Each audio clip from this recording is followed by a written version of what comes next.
Good afternoon, everybody, and welcome to another episode of Featured Member.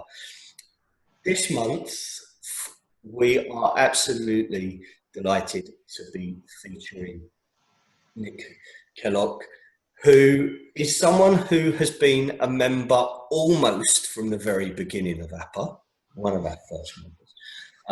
And she has a phenomenal amount of experience, and we're going to look at some of that this afternoon. But I'm going to give Nic a chance to introduce herself a little bit and give you a bit more of an understanding of who she is and the journey that she's been on to be in front of you this afternoon. So, Nic, there you are. Good afternoon. How are you? I'm very well, thank you. How are you? I'm good. I'm really looking forward to sharing with the audience and members alike how phenomenal your experience has been. You've got so much in your back catalogue that I think a lot of people would kind of go, I wish I'd had some of that experience. But before we get there, let's give people a bit of an introduction on you. Take it away. Introduce yourself to everybody.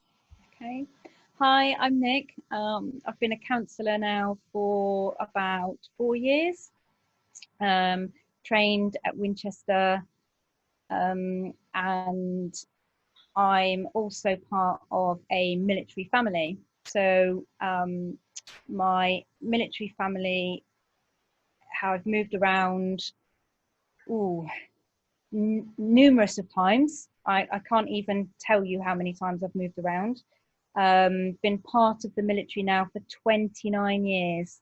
So 29 years experience with transition, with relocation, all of the upheaval that goes with moving around, plus what the military has been through over the last 3 decades. Absolutely. I know exactly what it is like to be in an isolated area. I know exactly what it's like to be away from family and friends. But the military is really unique. It's a really unique place where you go to a place and everybody's in the same boat. Not swim in the same sea, but we're all in the same boat. And you meet people, you just meet and you become, they do become a part of your family. Yeah. So I've known people 25 years that are still my very close friends today. I've been abroad 3 times. My husband's been on deployment, and everybody rallies around to make sure that everybody is okay. Yeah. It's those times of deployment, isn't it, that really showcase how close that community has formed those bonds, and in some cases very, very quickly, but they are solid bonds. Yeah, absolutely, they are really solid. And you know, I absolutely love my military family. I'm here in Wiltshire. My family, my original, my home family are in Wales, Scotland, and down in Brighton. So we are miles away from each other, and especially now during lockdown in Wales and Scotland as well. But so I have got my military family around me, and also for me, for them. And that's key, isn't it? I think when you look at the experience that you've had and the work that you do within that community now, that parallel awareness is invaluable. It really is invaluable, actually, because I do have quite a lot of other counsellors who are friends of mine that do have military people come to them as well, and they give me a quick ring. We have a little bit of peer supervision to just sort of ask me about what is it like in the military, what sort of stresses and strains are there for people, and sort of their, not just the personnel, but it could be their spouse, could be their children. You know, there's a famous saying actually that the military children are known as dandelion children. Yeah. Is around April time for their resilience. And it truly is I wouldn't be the person I am without the military, to be honest with you. And the sort of things that I've been through, moving around in different places. I move every 2 years. Yeah. And that resilience, and I know there will be people watching this that have already seen other episodes and have heard Siobhan, our CEO, talk about being the child of a military family. And what some people will know about myself is that I was raised to go into the military. I didn't get to serve because I got a head injury before I got to take that first medical. So I totally understand the drive within that family setting that comes from being within the military. And there will be people screaming at the screens already, highlighting the fact that I haven't said one seriously important thing, which has not been lost on me, but that is simply thank you. Thank you for your service, for your family's service, and how important just acknowledging that commitment that comes not just from the person that's serving, but from the family as well, can make all the difference. So thank you. Oh, thank you again and again and again and again. You know, thanks, Dave. And, you know, there's lots of us out there that are connected to the military somehow. You know, you could be, you know, a mum or a dad or a spouse sitting there, you know, a child, as you just said, or, you know, however you come, you know, there's lots of different ways that the military are supported by everyone. Yeah. And it's vital to say that support that so often is on the outside of the military community is available. There's various different connection points that are available, and I know we're going to speak again very, very soon about some of those connections in your very own In Conversation With episode. But I'd just like to kind of delve a little bit into that experience and those skill sets. You mentioned the dandelion of resilience, and it's something that we know that being in that transitional phase almost constantly has a massive impact. What do you think are some of those impacts that those outside the military would not necessarily understand or appreciate? So do you mean so that if a military person was, or their spouse was going to a counsellor that didn't have military experience, is that what you mean? Yeah. What are kind of tips and tricks that you think somebody should be kind of mindful of when working with somebody that has that kind of dandelion resilience? Well, I think from a counsellor's point of view, knowing a little bit about where that person originates from. So people join regiments, they have their training in the north of England mainly. There are some in the south as well, depending what regiment they want to go to. And but they originate from a certain area and then they move around all of the time. So I think it would be a real insight for people for counsellors to know where they're originally from. That start point, isn't it? Yeah. And where was that root kind of placed?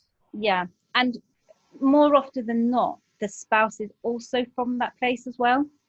So when that spouse and the family are moving around, it is very hard sometimes for the spouse to find work.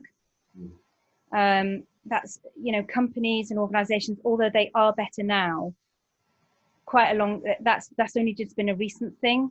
Whereas spouses would not be employed, because as soon as you have written on your application form how many houses you have or how many addresses there are, they straight away know that you are in the military. Yeah. And you know, they, for the company's point of view, it's like, how long are this family going to stay here for? How long have I got this person for? How much investment am I going to make in this person? And for the spouse, that can be really difficult to get through. Yeah. I think, and one of the things that kind of shocks me, that people kind of, unless it's kind of explained, the two are very rarely connected. But when we do a credit check for somebody, the time span is 3 years. On every single search that somebody does, whether it's for a mortgage, a bank loan, anything else, it's always a 3-year time span. But as you pointed out, every 2 years you're relocating. So your credit record tracks you've relocated before you get to a complete time span of measurement for that financial security. And that has a massive impact that most people don't kind of acknowledge, that the military are actually having to pay more for their financial security because of the type of work that they do. And it's almost a hidden, unspoken point. And I think a lot of counsellors, because they don't have that awareness, and I've seen it myself, that it's almost an unsupported element of somebody's psyche. If financially there is a kind of, not unstable, but an untrackable stability, it has an impact on other things. Yeah, you're right, it does. And the other thing that I wanted to say about for counsellors is, or psychotherapists or coaches, whoever the client wants to go and see, is also there might have been times where the personnel have been on deployment, and that brings a whole load of stuff. You know, or there might be that the personnel are in the military together, so you might have the man and the wife, or the wife and wife, or man and man in the military, but in different regiments, where that brings a whole load of different sort of issues that come along with that. So I think, you know, for counsellors to really know quite a lot about how the military works, you know, that they have to go at a drop of a hat as well. So when I've got my clients with me, if they don't turn up for a session or they cancel me at last minute, I absolutely know that it is beyond their control. The military have either sent them away. There was a lot of it during, you know, helping out with COVID. That I had clients that just said, sorry, I can't do it. And because I know that, because my own husband is in the military, it doesn't faze me. We've been joined. Yeah, your dog's come to say hello. Hello, Missy. So you mentioned, Chris, and deployment, and I think that's something that, unless you're in that arena, it's a dynamic within any relationship that is just alien to the majority of people. As someone that's been through that as a spouse and as a family, what would you say is the biggest challenge as an individual, and then supporting somebody as a counsellor in that situation? Oh, 2 questions in one there. Yes, I'm loading them up for you, because I know that this is going to be something that there are going to be a lot of people, especially at the moment, who are kind of going, this is an area that we really need to be able to support moving forward? So let's get. So as a person that's been on the receiving end of my husband being on deployment, so he was he's a padre. So for anybody that doesn't know what that is in the military, he is a chaplain, Scottish chaplain. So he was the first padre to go to Sierra Leone in 2012, I believe, or was it 14? I can't really remember now. It's a long time ago. Hang on, I've got a plaque up there. I can't remember when it was, but he was the first one to go, and it was a particularly frightening time, and it was 24 hours notice, and he was gone. Because they had some training to do with the medical team first of all, and then he was off. He went over there for 4 or 5 months. Wow. Okay. It was over Christmas as well. So he went in October time actually. And I don't know. You just do it. There's something about you. I mean, we've got 6 children between us. Yeah. So, the children were at home, and you get through it. Luckily, there was Skype, and there was FaceTime or WhatsApp calls that we could see each other occasionally. And they're dependent on operational needs on the ground as well, aren't they? So that there can be that same break in communication that you have with the client who goes, well, I can't do it right now. It just can't happen. And that can be the same when someone's deployed. Yeah. So for myself, obviously there was a lot of support with the chaplains department. There was friends, that used to rally around, my family as well. And, he was all PPE'd, he was doing PPE stuff. And it was a really harrowing time for him, I think. It was very, very difficult over there. So, and of course there was that, we were missing each other as well. And the children really missed him. They really did. Yeah. You've got lots of support at schools for military children. As a counsellor, I would definitely be speaking about the support network that person, whoever is left behind, has got. What support have they got? Have they got the welfare team involved? If they need it, don't be frightened to go to the welfare team, or go and speak to a friend. Grab that brew with somebody. Yeah, and sometimes it's that unofficial support network that is the strongest connector to that emotional well-being, rather than the kind of let's go to the boss kind of support. And I think for anyone on the outside of the military community, it can be the same when someone is removed from the home, whatever the breakdown in the normal situation can be. The same sense of loss, the same sense of uncertainty can exist, but the same general protocols of what's that support network, what is the awareness of the situation, who can I go and speak to, becomes really, really important.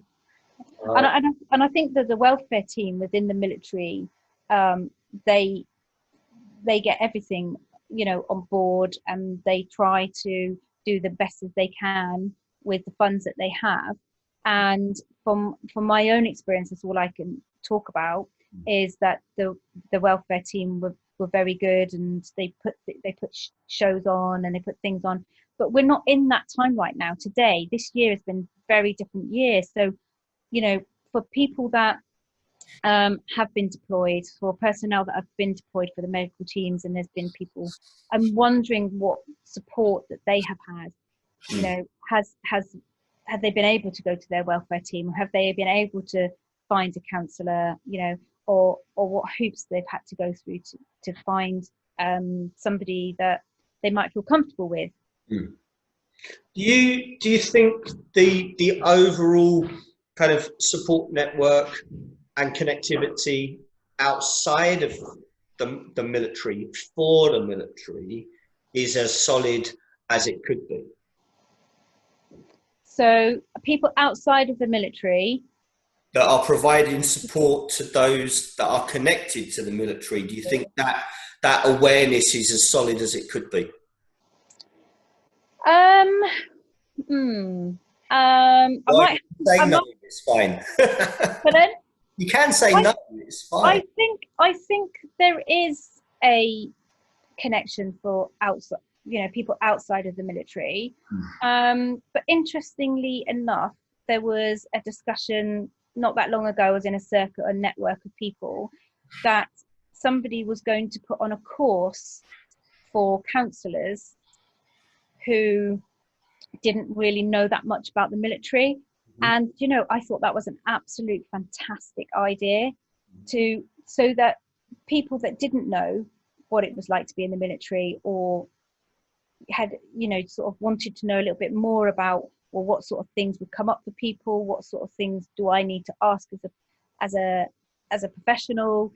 I thought it was an absolute brilliant, but I don't know whether the course actually went ahead, because I hadn't seen any news about it at all. Yeah, and I think that's the key, isn't it? It's the awareness of the professionals to say, this is a skill set that I can carry. I may not use it tomorrow, but in a month's time, it may actually come into play, and have it in the back pocket. And that's like all awareness, isn't it? Yeah.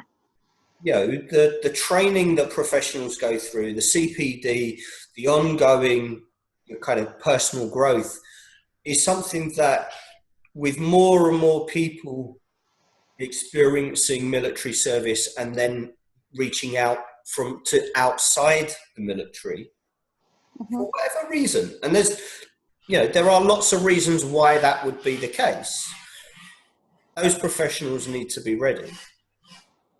I think if I had a clientele that were coming to me, you know, that had it's specific like this, I think myself as a professional, and I'm not saying this about all professionals, but I would then want to find out more about that organization, or maybe, you know, you may have connect with somebody that had something to do with that organization, and find out a little bit more about it, just so that the client that comes to you is comfortable. So I don't I know there's loads of things about, you know, not to disclose, but when I have a military family come to see me, I do disclose them that I'm part of the military, and I can see straight away, you know, they relax in the room, they open up a little bit more, because there is that connectiveness between us, that I know what they might have been going through, or you know, are talking about. Yeah, and sometimes that awareness is what allows somebody to relax, and kind of go, okay, I don't have to explain, I can't talk about that particular experience. That has got to stay locked down for whatever reason. And, you know, I've done that in research, for books, and the same with client work. You sometimes, as a professional, you have to acknowledge that there are going to be clients, especially coming from the military, who will say, can't go there. And it's not because it's too painful it's simply that, you know, security, for whatever that experience, whatever that environment was, it has to stay locked. And for a professional to be aware, don't go kicking that box, because all you're going to do is actually damage the working relationship. And I think as well, when military people are notorious for using ad lib and, you know, abbreviations, and just assuming that maybe that whoever they're speaking to, that professional, knows exactly what they're talking about. Yeah. And what I would say is, don't be scared to ask, excuse me, I'm not quite sure what that means. Or, you know, when they're in the room with me, it comes out a lot, but because I'm part of that, I do know quite a lot of it. When there are times when I think, oh, I wonder what that means, and I do ask them. I say, well, you know, I'm good at abbreviation, but don't know that one. So and be comfortable with that uncomfortability of not knowing. Yeah. You know, invariably, the personnel that have been through that experience are more than happy to share where they can and educate and kind of go, you know, look, understand this world. The more you understand it, the easier it is for me. But I suppose the other thing to kind of touch on before we close really is the acceptance of the dark humor that is the survival of every the competition between services, the one-upmanship, all of that in a what is the, you know, the fun side of the military, if you like. You know, I mean the banter. You mean the banter? That's the word. Let's call it what it is. What anyone else would go, no, it's not that. It's just banter. But that is such a key part of coping mechanisms, everything else, isn't it? Yes, you're absolutely right, Dave, because there's a lot of that, you know, they do bring it into the room, and there's a banter between the different services even, and the different ranks sometimes, and you know, and there is that banter in the room, and you know what, it can be light-hearted. You know, we laugh in the room, we joke in the room sometimes, you know, we do. It's not all talking. Of course we talk about what they're coming in to speak about, but we do laugh as well. Yeah, and that's the key for anyone outside the community that is approached by somebody from the military. Is please, from me, as all of the experience I've had with it, please don't be scared of speaking to somebody that's got military experience. Not everyone went through, you know, live fire trauma.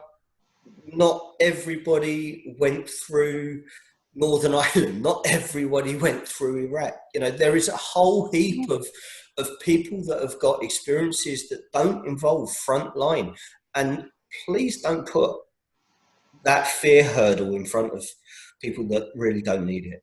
Would be my ask of professionals moving. Yeah, because it's not like you just said, you know, there are plenty of people out there that haven't done the front line, you know, and of course you have organizations that help people with the front line. You know, that some clients might be sort of unfortunately suffering with PTSD or complex PTSD from horrendous things that they have seen or experienced. But there are other people out there that haven't had that, and within that military community. So I guess it's who you feel comfortable with, you know, as your client. Yeah, and be comfortable with the uncomfortability. Have fun with it. It's a learning experience for both parties in the majority of cases, isn't it? Yeah. So the other thing I was going to say was, you know, you get military people that come and see you from, you know, all areas, all sorts of places, or some people that are from Africa, and, you know, American soldiers that might come through, or anybody.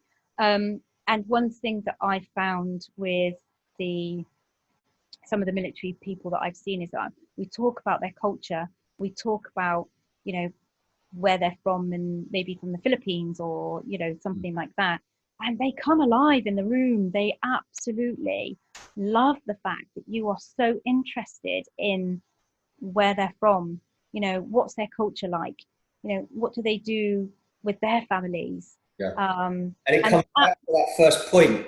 Find their starting point. absolutely. And all of a sudden, whatever the tree that grew from that starting point, you are able to kind of really follow that growth and go, well, that didn't go the way you wanted it to, but that's one branch of this amazing tree. If you can get to that starting point. And I think it's a brilliant concept that you started with. Get to the start. Yeah.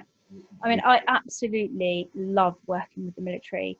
I really do. And my passion is working with the military, whatever that looks like, and that's my goal. Yeah. And it's one of the reasons why we wanted to make sure that we did feature you as one of the featured members this year. It's not like, we just go, oh, let's put everybody's name in a hat and we just pull somebody out. We do take a bit of time to look at what people are doing and going, you know what, this is something that other professionals can learn from. This is a set of experiences and a professional focus that all of us can gain from understanding. And your contribution is immensely valued. And within APA, Vonnie, myself, the whole of the team, our torchbearers, our advisory group, we all appreciate how vital it is that those personnel, those families that provide that service to all of us, whether we see it or not, that service is there day in and day out. And as you say, sometimes with 24 hours notice to uphill and pull everything apart, that is a commitment that should be seriously celebrated and gratitude given. So I want to say a massive thank you again. Oh, thank you. And I feel really privileged to be part of the military, family and the community. And, when you were saying about that, 24 hours notice, the call comes in, any reason why you can't go anywhere? No, you're going, and it's how the family cope with that, deal with that, and like I said before, who's in their support network that they can go to. Yeah. And I think, again, we're seeing some really key kind of building blocks within the work that you do. Number one, get to the start as quick as you can. Get that support network in place as quick as you can. Build that, maintain it, hold on to it, and use it. There's no point in having that support if you kind of go, okay, it's got too tough, I'm not going to burden them with it. They're there for that burden. And when we see it working exceptionally well at points of deployment, but that's not the only time there are flashpoints. Sometimes it's after the deployment, the return, and that can be the biggest challenge. Yeah. How do families, they've been away for so long from each other, some deployments are like 7 months, there's some families within friends that we know where they've been away because of this year particularly, they've not been able to get back because of their areas that have been in lockdown, and now they've been reunited. So it's learning to be in that space together after you've been away for 7 or 8 months. Yeah. The spouses, whoever that is, has got used to doing things with the children, if there is any, on their own, or they've been out when they want to, all these sorts of things that they've had to do on their own. And now all of a sudden they're back together again. So sometimes that can bring challenges. Yeah. And this is the key, I think, for all professionals, is to not get blinkered into when those flashpoints come up for the military. They can come up at any point, come up at any time. Just like the challenges for the rest of us. Life has a way of throwing us curveballs. So, look, I know that you are going to be doing an in conversation with later on this year, and I'm really looking forward to being able to showcase in that some of the work that you're doing around more support for the military, more support for those that are experiencing extreme challenge. But I will say no more on it until we start to promote the in conversation with. But as our featured member for September, I want to say congratulations and thank you. And Thank you, Dave. I hope that anyone that's watched this has been able to pick up just a snip of how amazing Nic is at what she does, and the target audience that she works with. And I'm pretty sure, Nic, if there is anybody that comes across that arena that needs the additional support, that peer supervision and guidance is open to them to reach out to you directly on the directory. Yeah. If anybody's got any questions at all about, they've got a client in the military, what do I do here, or how would I go with this, or whatever they're bringing, then great, more than happy to help. And that is the best kind of support that there can be when we're up against an unknown as any professional. Nic, thank you so much. Everyone else, I hope that we will see you on another episode of Featured Member very, very soon. Thank you, Dave. Take care. Bye-bye. Bye-bye, everybody.